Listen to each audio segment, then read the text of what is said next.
Can we invite Ms.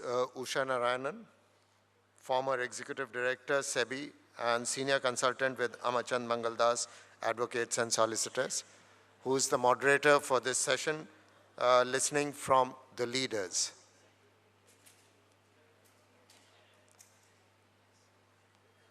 And let me also invite the two panelists, Dr. Uma Shashikant and Dr. Archana Hingorani.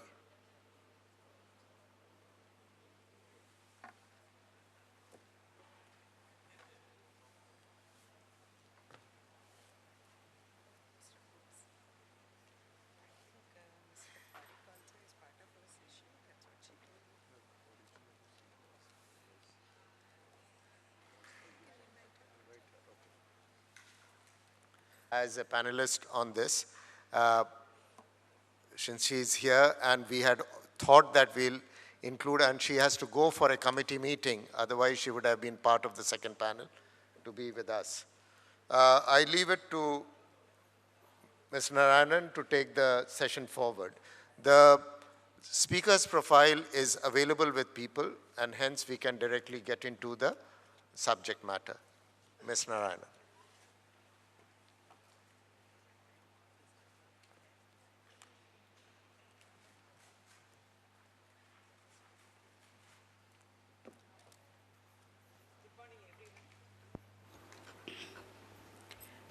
Good morning, everyone, and a very warm welcome to all of you, and wish you all a happy new year. I'm delighted to be here as part of the panel to moderate this session on empowering women. Initiatives to promote gender balance in business leadership is the overall topic, and the session is on learning from the leaders. And we have a very eminent panel here. To my right is Mrs. Hingorani, and she is ED and CEO of ILFS Investment Bank. And Uma Shashikant, of course, doesn't need any introduction. She is a well-known person in the circle, especially when it comes to education, and that too in securities market. And to my left is Mrs. Savitri Parekh. She is the Company Secretary of Pidilite Industries, and with a very vast experience, hands-on experience on handling the board matters. So we are very fortunate to have her here as part of this session. I would see, as such, we are already running short of time. So I will reserve my comments to the end, and I would request each of the panelists to probably talk for about 10 to 15 minutes on what they consider as the important part of learning, their own experience which they can bring to the panel session. I would first request Mrs. Hingorani to give her thoughts. Good morning, everybody. I heard a comment in the earlier panel saying there were so many women out here. I'm hoping that over the next 8-10 years, when all of us become equal partners in business as well as at boards, we'll have more men here to educate them on what it means to have gender diversity. So let me begin by articulating that just going by my own experience and what I have seen over the years, at least till recently, let's say at least to the last 5 years ago, I was not even conscious of the fact that there is a distinction between what men or women can bring to the table in a business environment. I think what's most critical is to have great passion for what you do and ability to be sincere about what you're doing. Yes, there are differences between how men and women bring different characteristics to the table, but I think that's very similar in my head to what different personalities do. All of us are different from each other. We bring something different to the table. And in my head, that was what was different about me, and not that I was of a different gender than other people. Yes, it's very different when you're in the minority, in the sense that you're the only lone board member or not surrounded by women. But that is not a criterion by which one would think that one needs to aspire to what we need to do for our careers. What's also very critical in my head, at least ever since I started to gain appreciation for the fact that, yes, while I may as a career individual person have this notion in my head that all of us are created differently, but not because we are men and women, we just bring different skills to the table. There are so many people out there, especially women, who for various reasons do not rise to the levels that they actually can. And therefore, there is a great need for events like this, for the governments all across the world to make sure that there is gender diversity. And the most critical aspect in my mind to be able to encourage that is having what I'd call mentoring. That's probably absent across all levels in most organizations, where the ability to yes, people can identify you and say, you have a spark in you, and let's make sure that you're, moving and getting more assignments and getting to be more intellectually articulative. But until and unless you don't have a path at which there will be certain point in time when you reach in your career where you would want to talk to people, and you'll find that there is a need to be circumspect. Sometimes there is a need to not say anything, only because of the way the dynamics are. And in those situations, it's very important that business organizations create a culture by which senior business leaders, be it men or women, create a path by which people can come to them and talk to them without having an inhibition about what this could mean or what implication it could have. I think those are at least my key learnings, and I've been very actively looking to see how we can bring that culture to our organization. Naturally, financial services has a greater bent for women participation than probably other sectors. So at least in my own organization, which I head, which is a small part of ILFS, there are as many women working as men, and it's not just about being in the accounting or the legal functions, they're all across the organization. But as I said, it's very, very important to create a framework and a culture by which aspiring women, and actually I'd rather say aspiring anybody, should be able to have a mentoring capacity within the organization to absorb and grow and make people understand how to move up further in life. But critical to all of this, obviously, is your own ability to have certain views for yourself and your passion to move forward. If that is not there, obviously, you won't be doing the right service to yourself. Thank you, Mrs. Ingrani. I would now request Uma Shashikant to share her thoughts. Thank you, ma'am. Thank you. I begin with some obvious disadvantage that I have a very bad throat today. I'm hardly able to talk, but this is such an important discussion that I did not want to not miss being here today. I run Center for Investment Education and Learning. Is an all-woman organization. We are looking for diversity today. We've begun to recruit some men along the way. We are an all-women organization with no office. We are virtual, and we serve about 42 clients across banks, mutual funds, insurance companies, and broking houses in India and elsewhere. And I don't think we have had any issues with this whole argument of what is it that makes, what is it that can enable women to work better. I have 3 points to make. The first one is, I think we are framing the problem wrongly. 50% of the workforce in the world is women, and OECD research points out that women do 60% of the job and get 10% of the income. So the whole the whole issue is unfair, unequal, and wrong. But that does not convert it into this emotional, patronizing issue, oh, let's help women, oh, women are victimized, oh, women are no. I think the problem has to be framed differently. We are running a test match in which the team is made up of only batsmen because the bowlers cannot score runs.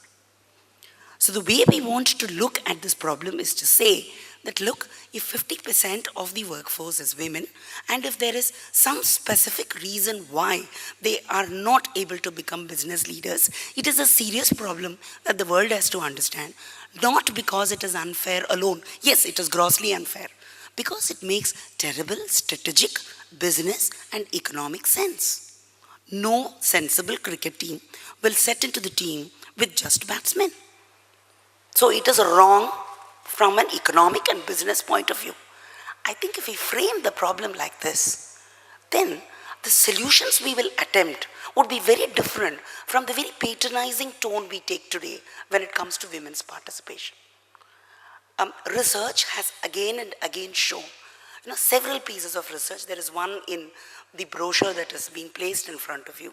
McKinsey has been conducting these studies called Women Matters, and McKinsey's studies show that boards which have, or organizations among the Fortune 500 companies, organizations that have the top quartile dominated or, well-balanced or adequately represented by women have 45% better return on capital, have 26% better return on equity, and are definitely doing better.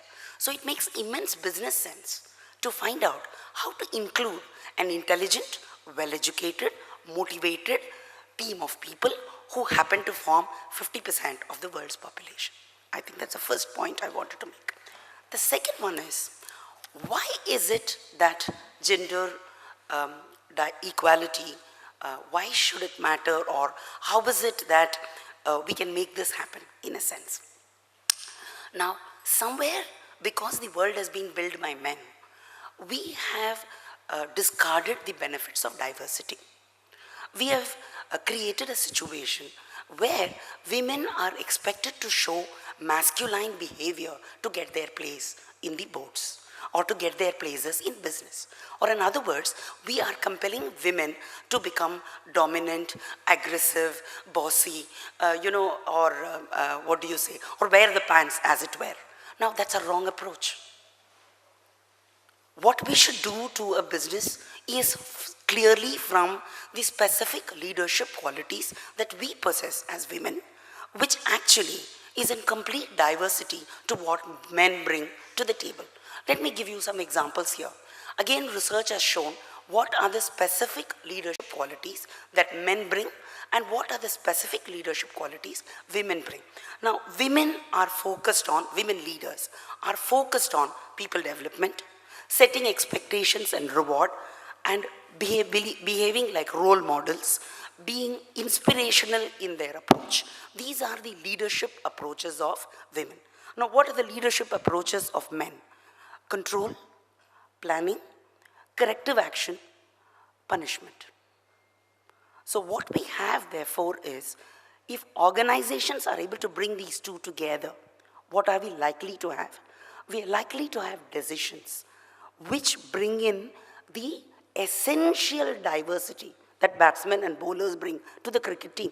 I'm sorry to go back to that analogy again. Because what has research shown? Research has shown that when organizations are able to have women in senior leadership positions, they are able to take decisions in a manner that enhances accountability, in a manner that fosters growth, in a manner that increases productivity of the workforce. Now, unfortunately, we do not believe that this diversity is going to enable a better organization. If you just look out, I'll just leave you with one small example. If you looked at town planning, for example, town planning has been dominated by men. So what do you have as a result? You have clean, straight roads in which people can quickly go to work. And you have trees along the path which have been completely concretized. How will the roots breathe? There is absolutely no sense of how will families come out and spend time in the city. Our city is built with the intent for beautification. Our city is built with inclusiveness, where families, children, disabled, and others can also be there. No, that is the difference women can make. women bring a different set of capabilities compared to what men bring in. If men are able to control, monitor, quickly decide, and set few processes in places, women are able to ensure that those processes are inclusive, those processes those processes work under different stress situations, and the resources utilized there are efficiently used. So I think we are missing it completely when we say, what women can do in senior management. The last point I want to make, why is it that this is not happening? I can go back to how we run CL. The problem we have in businesses today is that the work culture is very man-oriented. Anywhere, anytime, 24/7. We review our manuscripts at 9:30 in the night when the children are sleeping and the men are partying. It suits us. We cannot be in the office at 10 a.m. or 9 a.m. when we have to send children to school. The problem is human resources or performance standards have been set keeping men in mind. So we have a meeting-based business culture in which a set of people are sitting and nodding their heads in agreement. We have a performance-based business culture where everybody has to mark their attendance. We have a promotion culture in which taking leave, even if it is for bringing up your child, is considered wrong. So what we need is a culture change. We need to understand that businesses cannot look up at men who are generally present at workplace at all time and look down on women who are unable to be present for those number of days and for those number of hours because they have different responsibilities. Unless we change this organizational culture, we don't have that in CL. My company does not have work hours. We only have work. So people are able to work from wherever they want, whenever they want, as long as the work is delivered. Women find it very easy to work with us because our culture includes the fact that the modern men-driven work culture is against them. Now, I want to conclude by saying that bringing women up need not be man-bashing. We have to take them along. The change cannot happen unless we sensitize men to the fact that research has shown this again and again. Research has shown that 80% of men and 80% of women who enter workforce aspire to leadership positions. But only 60% of the women are confident that they will make it up, whereas 90% of the men are confident that they will make it. And research has also shown that men are not aware that it is difficult for women to be judged by the same standards by which they are judged. When organizations have brought in this sensitivity, when organizations have pointed out that a woman who wants to go home instead of attending a 6 p.m. meeting is fine, these organizations have changed. So I would conclude by saying we have a problem on hand. We have an opportunity. It is important for the world, for the country, for businesses, for women to come in and be leaders. It's important. It makes economic sense. 2, it brings in diversity that women alone can bring. But it can be done only if we are able to make that cultural change. If we stop asking bowlers why they aren't scoring runs, that's the change. Thank you very much, ma'am.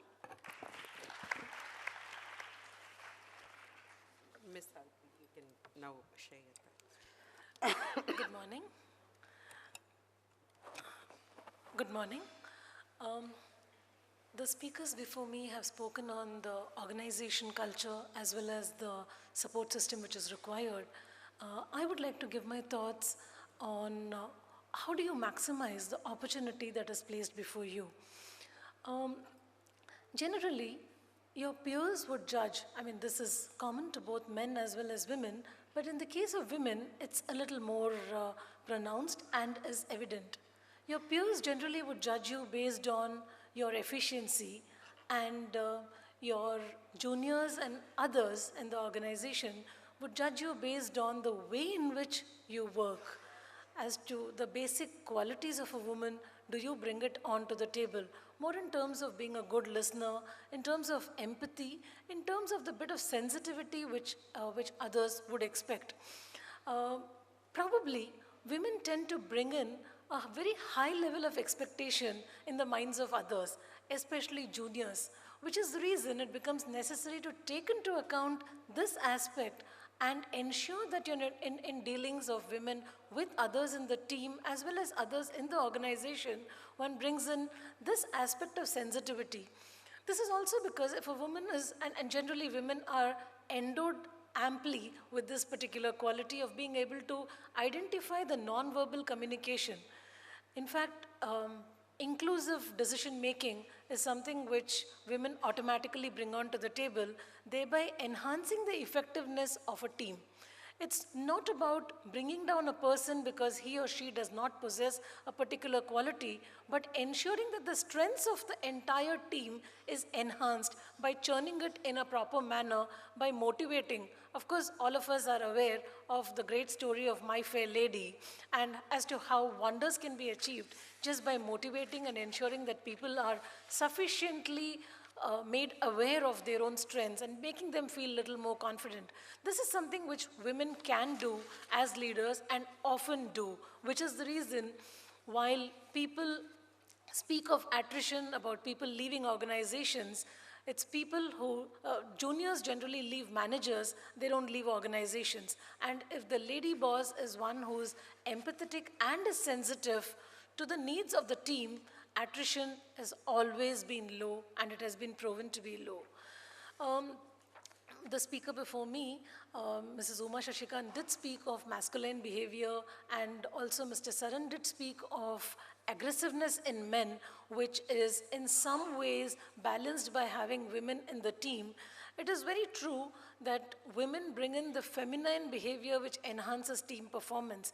In fact, the international trainer, well-known international trainer, Dr. Marco Sarajevo, has been speaking of working with heart and soul, and he's also authored a book on this, where he says that it is necessary to move away to feminine thinking so as to have better team working in organizations. And he also speaks of passion which women bring onto the table and to every work that they handle.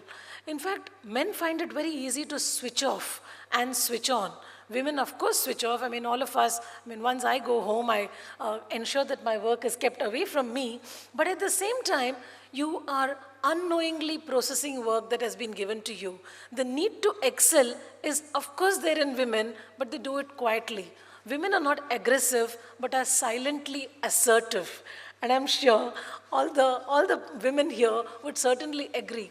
Assertiveness does not require you to thump on the table, but assertiveness is to wait for the right moment to make your point known in the most politest manner possible, in the lowest of tones possible, but it is heard in the strongest of manner by the men in the room.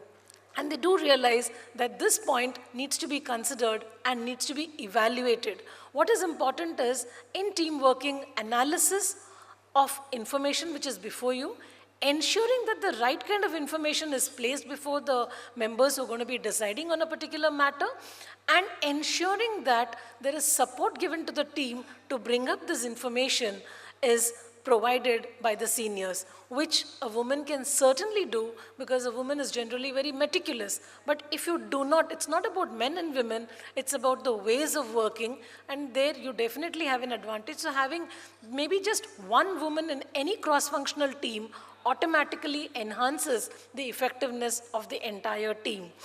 There was also a reference to a wonderful quality of being withdrawn. Sometimes withdrawing is what the keynote speaker, Mrs. Meena Hemchandran, mentioned in the morning. Women very often withdraw without abdicating responsibility. Responsibility and accountability need to sit on the heads of all the leaders, and therefore it is necessary to withdraw sometimes just to step back, to once again come to the forefront and allow people to work together while you're stepping back, so as to give them the concept of space. And this is very essential to be able to ensure that the atmosphere around is not one which is stifling. Very often people breathe down the necks to ensure that the way in which something is done is also dictated, which will ensure that we have many more clones in the organization and many more clones in the department. And by having a clone, you're only limiting your own ability. It is necessary to challenge and ensure that you have someone who knows little more than you while you bring in the application which makes the work little better than what you could have done. And that's the key to success. It's not just about women or men, but probably women have an inherent advantage provided they follow these ways of doing and ensuring that all the men as well as women in the team follow this and enhance the performance of the entire team. It's only by together everyone achieves more that you would have a better team at work. Thank you. We have heard from all the three leaders in their own field. I would now pose some questions to each of the panelists, and afterwards I'll throw it open to the audience for any questions that they may have before I conclude with my closing remarks. My first question is to Uma Shashikant. She mentioned in her speech that her organization, CIL, is a 100% women organization. I would like to know from her, is it by choice or is it, what made her first conceive it as an all-women organization? And she has worked in organizations where it was actually both men and women, and she has been part of many such organizations. What made her to decide that she would want it to be an all-women organization? It was by design, ma'am. I wanted to demonstrate that you can have an organization whose work culture is aligned to what women want. Because I think all of us who are working there, which includes me, are all mothers who have had a career. I started CL after 20 years of working. So I think quality time and, maternity leave and crash in the office, these are all very half-hearted. The truth is that you have to be at home when the child comes home with all her stories. It's as simple as that. You can't leave a sick child and go to work. I mean, these are simple issues. So I said, let's have an organization in which we don't dictate where a woman works from. Let's have an organization where how you work is important. So by design, we decided not to have an office. We have no office. We work virtually. And we said, and then people said, oh, you can write virtually, but can you do customer service? 25,000 people have cleared CL certifications today.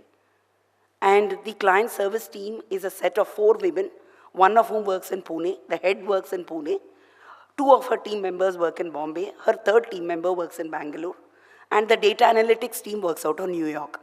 We have had no problems. Our turnaround time is 20 minutes, and our report analysis is given in 4 days. My only trip here is to say, provide an organization culture which explicitly acknowledges that performance standards for women cannot be set on the basis of how men work. I believe that our experiment is small, but I believe it gives us tremendous amount of hope that, organization structures need not be the classic brick and mortar 9 and 5. We are a small organization, but I do believe that we have scaled, and I believe that it is possible. It was a conscious decision, and it has worked for us, ma'am. But do you consider that it will work in a formal setup like bigger organization, banks, or manufacturing sector? I'm only saying that in our case, no. I would think that in our case, the nature of our business is such that not having an office has not hurt us, because we have men trainers who do engage with us. We have outsourced services that are present. But I'm saying that it holds an important clue to saying that performance standards, even in a brick and mortar organization, can be tweaked. You don't have to make it attendance specific, work hours specific, meeting specific. For example, I know of a large number of private bankers, relationship managers who are in sales positions where they have to visit their clients. I'm saying, can't these meetings be done on Skype?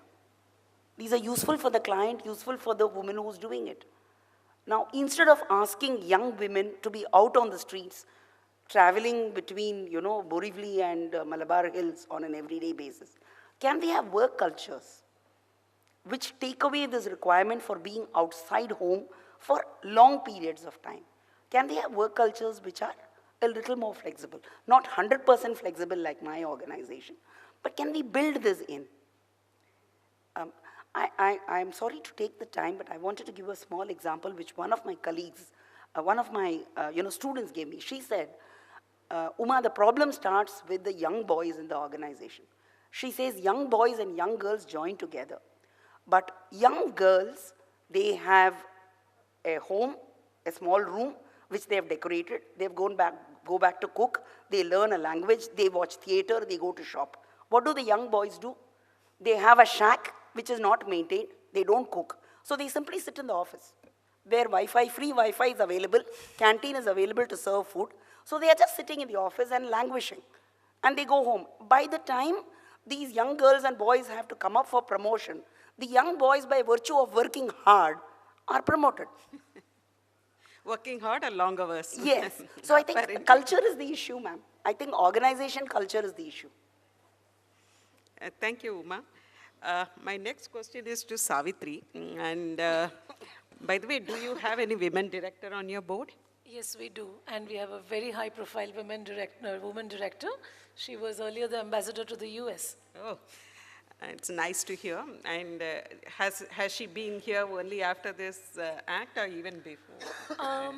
Well, in terms of timing, yes, it was just little after the act was implemented, but it was well before Clause 49 came into place. We were looking for a woman director, and she's been on board. When you interact with the directors, I mean, I do not know how long she has been here, but do you find a perceptible difference in your way you have to interact with a male director vis-a-vis a female director? Or? I think fortunately, I have never had any problems interacting with male directors or with women directors. And that's also because the organization treats both as the same. I think that's something which I would definitely credit my organization with. How long you have been with Pidilite? About 5.5 years. 5.5 years. Yeah. Does your organization have any women gender-specific policies in terms of recruitment, promotion? No, not really. I mean, in the sense it's absolutely fair and open. In fact, my team has 9 women and 4 men. No, the secretarial team in most of the corporate is dominated by women, for whatever reasons. But invariably, that is the trend. Yeah, but apart from my team, even in the organization, we have a large number of women working. A large number even in the international team who keep traveling abroad on work. Okay. Now, coming to Archana. Yes. You have been with the ILFS group for nearly 20 years, and you are one of the persons who have reached the top by working with one organization. I would like to know from you, has at any time the thought crossed that had you been a male, you would have reached the top faster than what you have been able to reach? No. As I said, I'm a true believer. I credit everything that you do to your own capacities. So it is my capacity, and where I have reached, if I've taken 20 odd years to reach, it is because of your own capacity. My own capacity. That not to say that the environment is not necessary to do all of those things, but because when I started in this, so let me just give an example. I came back from the US in 1993.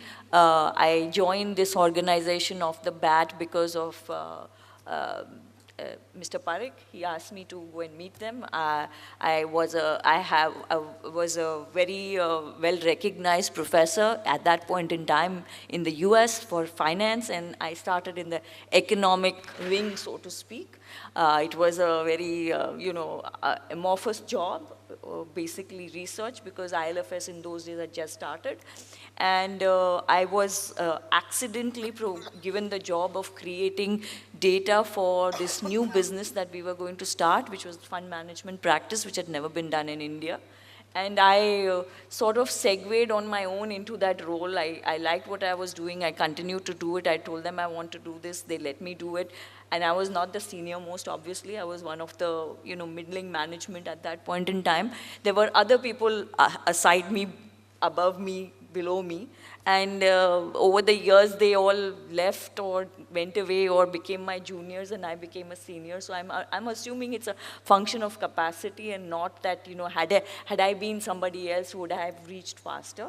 But I will add, as I said, the one thing that I felt once I reached this senior level position was that I felt that had I had somebody to go to as a mentor, I would have probably been able to take care of my own mental thoughts and progress a whole lot faster than what I could.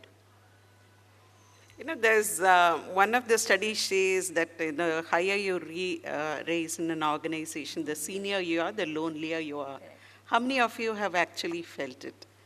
Not really, ma'am. Not really. Because You can't be part of the group that goes out hanging for, say, a drink or a fag, and then, the back No, I end have- chatting. See, before I started CL, for all the 20 years of my working, I was the only woman in the teams in which I worked all along. It was just a coincidence that I was the only woman in my peer group, even as I moved up. I don't think it created, there was this, because I think that women, by nature, I'm the person who talks, communicates, reaches out. So I think there were not only were my colleagues open to, helping with problems and questions, which I was open about, but it also happened that a lot of people will come up and talk about their issues with me too in the organization. So I don't think there was any sense of loneliness. There was only this consistent struggle of balancing professional aspirations with other responsibilities. And I have an excellent support system at home. My mother-in-law completely stood by me to whatever I did on my work. So I can't say that there was a compromise, but it was a complex equation, good boss, good colleagues, good husband, good children, good in-laws, good parents. I think my heart goes out to the large majority, which doesn't have all of this. I can only consider myself fortunate, but I think we have a real problem when it comes to many women out there who can't realize their potential, which is really the issue, I think all of you would have had a good support system in the family to help you go where you are. Correct. Without that, I think Without it's very that, it is difficult. really ma'am. difficult. Yes. That is one common thing that I think all the panelists share. And of course, I didn't have a support system, but I was fortunate to have a babysitter with whom I could leave my child. So that is the only this thing. Do you think that there are any specific factors that your organization has built in to encourage women to come up to a higher position? Any gender-specific initiatives or... I would pose this question to her because... She should. So as I said earlier, because you are in financial services, you see a greater proliferation of women. So although there is no explicit policy saying that, we prefer women, as I said, naturally in my organization, almost 45% is women, and not in just, secretarial and accounting functions, but even the front functions. So I'm not too sure that it is relevant for the financial services group to be asked that question. It's more in the other spaces where you find, that there needs to be a greater encouragement. You want to add anything? We do have a bit of flexi timing. The office timing starts from 8:30, so and it can extend right up to 10 o'clock. So there is a 1.5 hour time gap there, which generally women attend all the parent-teachers meetings of the children, which flexibility one does get because of this 1.5 hours in the morning, and they end up working a little late then. So, and of course, other than that, there may be occasions where somebody takes a couple of hours here and there. So we do have this flexibility, but it is not unique to women per se. It's open to both men as well as women. Yeah. Specifically on the women, I just say that because, when you're head of the organization, all these issues come to you all the time. And so there are, obviously all women have family lives, and especially when they've just given birth, while they're itching to get back, they're also very guilty about leaving the child at home. And for almost all the women who have come back and told me I need a little bit more time, we've given them a year to work from home. So while they don't come in, they do get to work from home. And so that, when they come back, it's not as if, many organizations, even internationally, what happens is if women go on long leave, 6 months or something, when they come back, that position is no longer there for them to fill. Somebody else has taken it away. And I'm sure that happens to you once when you come back and you realize that some people have taken a deal away from you or done something else. And this just encourages them to be, in the system, and when they come back, it's a whole lot easier to hit the ground running, so to speak. All of us actually, many said that the financial sector is the one which is dominated by female participation. And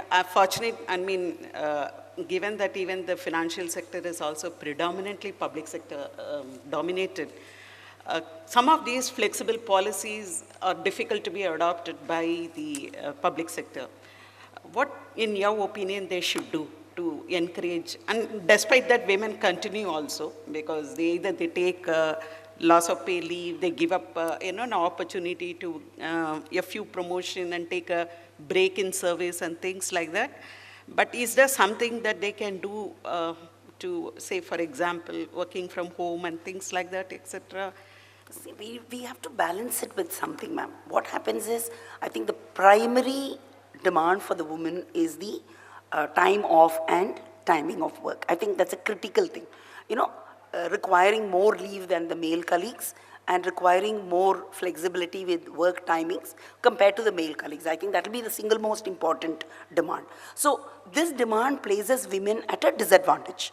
Oh, okay, she now has a child, she won't be available, or she has a parent-teacher meeting, she has to go, or she has unexpectedly taken an off. Now, I think that puts the women on the defense, and it also creates a certain negative perception.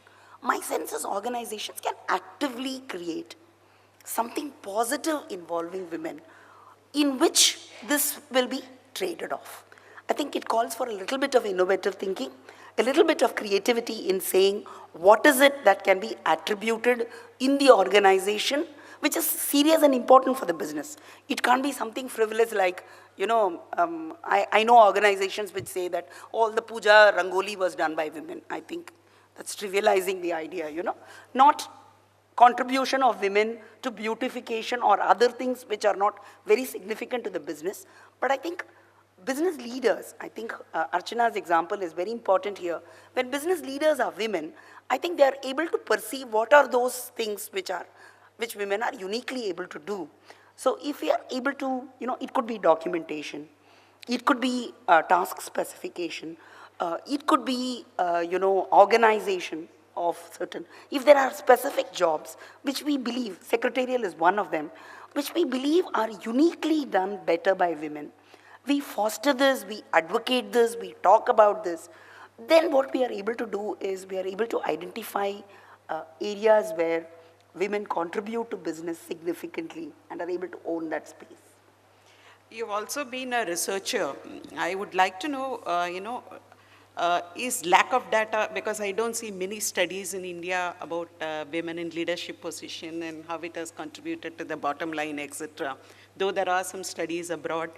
Do you think that the lack of measurable data is one that is hindering the research? Yes, and what kind of data do you think should be available? I'm just saying hand over the research to women. I was alluding to that point which I was saying. Just hand over. Just make women responsible for data, publication, presentation across functions. They can do wonderful jobs with analytics.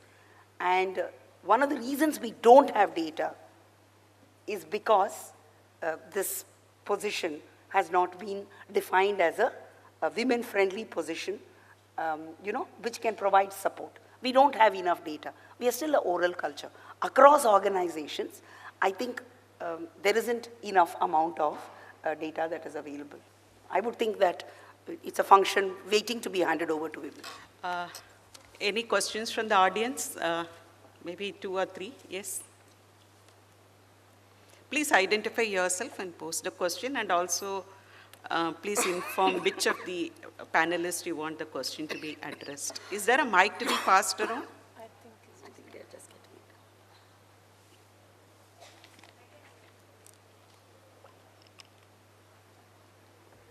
I think you can ask the question still, I think. You can ask. I think your question is good.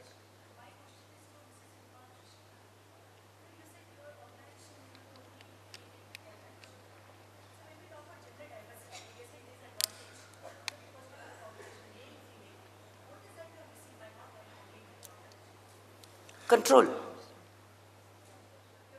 Yes, control and rule. So we are diversifying now. We have the reverse problem. So we are consciously now saying, okay, we have now proved to ourselves that a virtual organization can work. Now CL has to become bigger than what it is now, right? So we will become more diverse. We don't want to give up. You know, this was a challenge we posed to ourselves. So our plan for the next 7 years, this is the first 7 years. Our plan for the next 7 years is to become a more diverse organization, to become brick and mortar, to become a larger organization, learn from these, all right, and bring more men to work with us. That's our plan, yeah. We don't want to be an all-women organization. We wanted to create a culture in which women can comfortably work. I think that we have established for ourselves. So we want to be a diverse organization. We don't want to be a women-only organization. Probably when men join that organization, they may appreciate the work culture, that work culture better than what they have been before. I'm hoping for that. Any other question?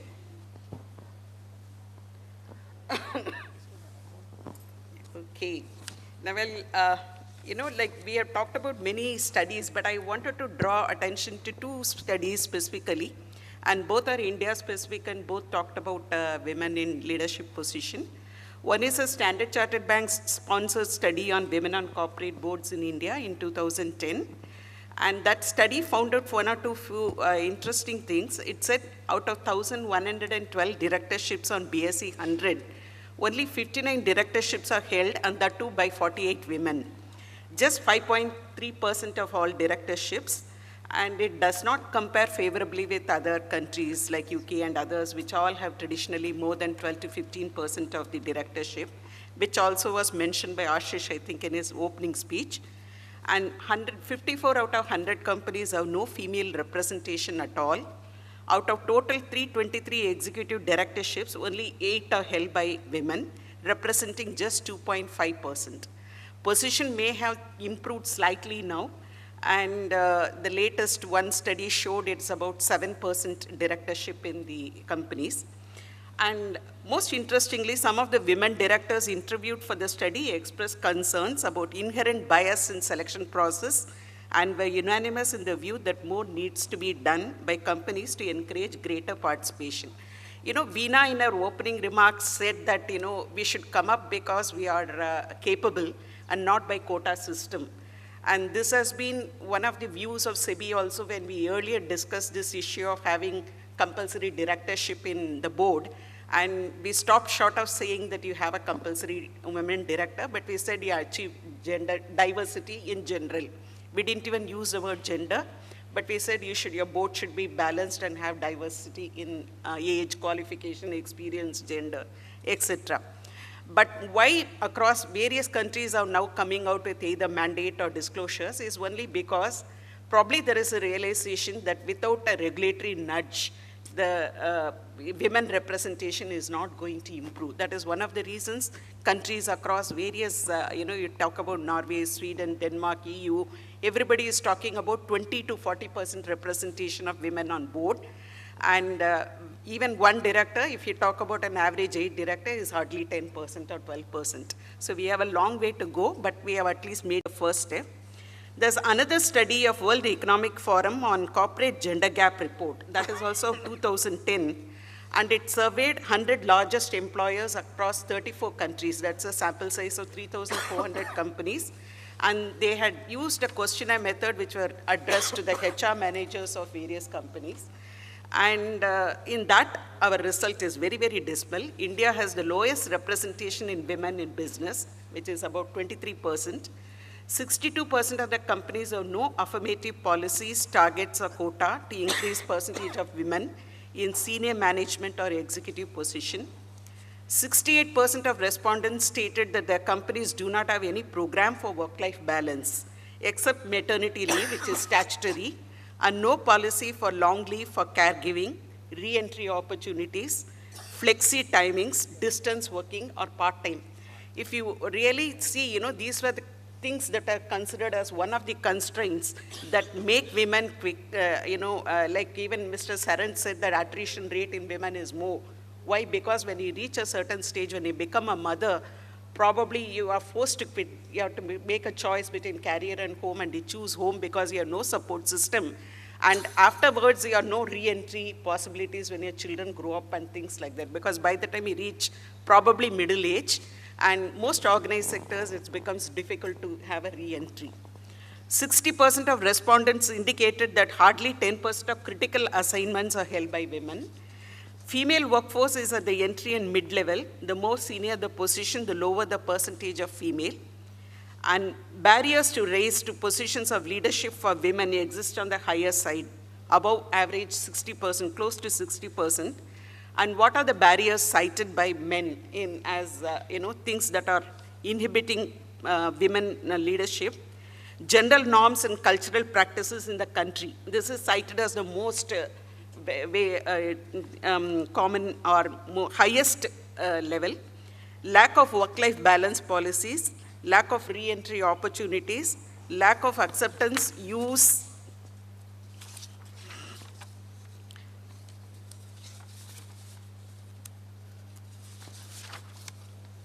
commitment to diversity policy, and not the least, masculine and patriarchal corporate culture as the main barriers.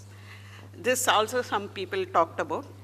This above position is actually sad commentary when one see that the World Economic Forum Global Gender Gap Report of 2013 indicates, there was a query posed to many people, on ability of women to rise to position of leadership. India scored a 5 on 7, which is rather on the high side, 1 being the lowest. This is in response to a question posed, extent to which businesses provide women the opportunities as men to rise to positions of leadership. The above shows that the women have the ability, there are opportunities, but there are tremendous barriers to rise. The initiatives to promote gender balance in business leadership clearly needs to be focused on removing those barriers, some of which we all talked about. And there are also some non-legislative, which the market or research institutes like you could consider, or even SEBI can think of, is the system of certificate or labeling, which is like a ISO certification for a similar kind of certification, where you have a self-assessment and also an external evaluation, and a company is judged on the basis of outstanding commitment for gender equality and what are the processes and facilities that they give, so that you give a label. And this is not a permanent label, it is again subject to review every 3 years or something like that. So that which makes your organization stand apart when you go and market yourself for recruitment and other things, etc. Prizes and awards, we do have prizes and awards. Everybody, have business leader, this leader, that leader. But awards and thematic prizes and awards like women in leading position, women in sectors traditionally dominated by men, these are some of the aspects that probably we should think about. And also ranking is talked about as one of the non-interventional, non-legislative measure that is best workplace for women. And for doing all of it, of course, a data set is very, very critical, without which we won't be able to have any measurable objective criteria for deciding what is what. And probably one other thing that NISM or even your organization could think is about compendium of best practices across various organizations which have gender-specific policy to promote women leadership, what are the best practices followed, so that even if an organization wants to do, they don't know how to do, they will be guided by these kind of this thing.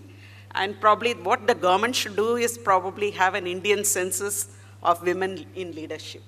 And with that, we close this session. And thank you very much, Mr. Ghose, and also NISM for giving us this opportunity.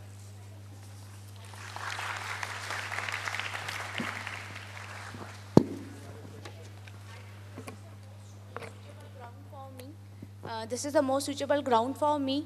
I am the live example of the gender imbalance. From last 15 days, I am a CA, I am a CS, but from last 3 years, I am at home to take care of my baby. and my in-laws are forcing me that you have to earn. We are not supposed to give you food. And I'm telling, okay, I'm ready, I'm an educated person and I want to. And for that too, they are not supporting me to earn. Means this is the situation, I'm the live example, I'm telling, and I really want the help and I really want the path, right path for me, for my future. If you please can advise me and show me the path on which I should walk now. Uma, would you like to answer? Send me your CV. Send me your CV. Send me your CV. Yes, sure. We'll see how we can work it. I would advise that you have quite a few very good career counselors in the city. It is ideal to sit with them and discuss what is the best way to balance your career and the home front. You are qualified. CAs have a lot of opportunities to work, need not be in the corporate world. CAs can work offline in a very strong way. Maybe if you sit and discuss with career counselors, they would be able to find an easy solution. And of course, you can take an opportunity to pass on your CV to Dr. Shashikant, and she may be able to take it. So let me thank you very much for running this panel on leadership, listening from the leaders. It has been a very knowledgeable session. Thank you very much. Thank you.